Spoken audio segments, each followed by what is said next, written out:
All right, I found this roast in the back of the freezer. Oops. September 10th, 24. So that is 18 months in my freezer. Uh-oh. Probably one of the last beef roasts we'll ever eat in our lifetime, I'm sure. With the price of beef now. Okay, so this is not going to go to waste. Normally 6 to 9 months is all you should leave your beef in the freezer, but I'm going to give it a try. Throw it in the Instant Pot here.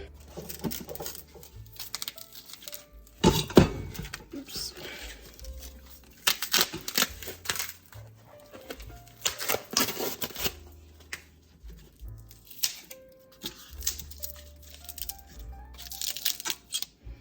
Okay, so I'm gonna go run this under cold water or hot water. Get this off. Ugh. Okay, got it.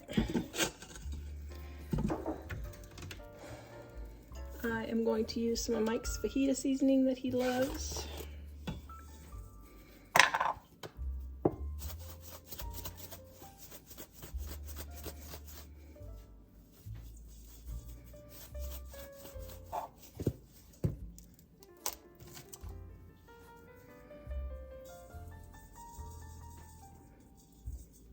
All right, let's give this a try.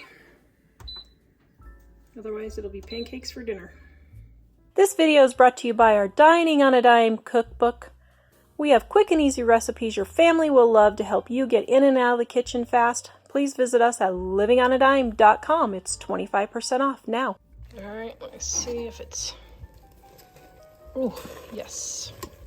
Okay, so I got my potatoes here. Going to put them in the broth.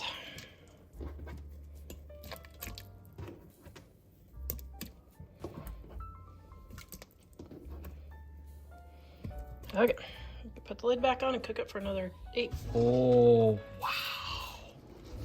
That looks luscious. Okay. I've never seen such a tender roast in my life. Yes, you have lots of times. Okay, now let's see what it tastes like though. Perfectly fine. Never know it's 18 months old. Oh. He got stuck in the back of the freezer. Mmm. Perfection. Yum. 10 out of 10. Thank you. Okay, so what we're going to do is put potatoes on our plate with a little bit of roast and sauce, and you will need salt. Okay. All right, put it in a bowl with some potatoes and some juice and roast beef. Oh, yum. That looks delicious.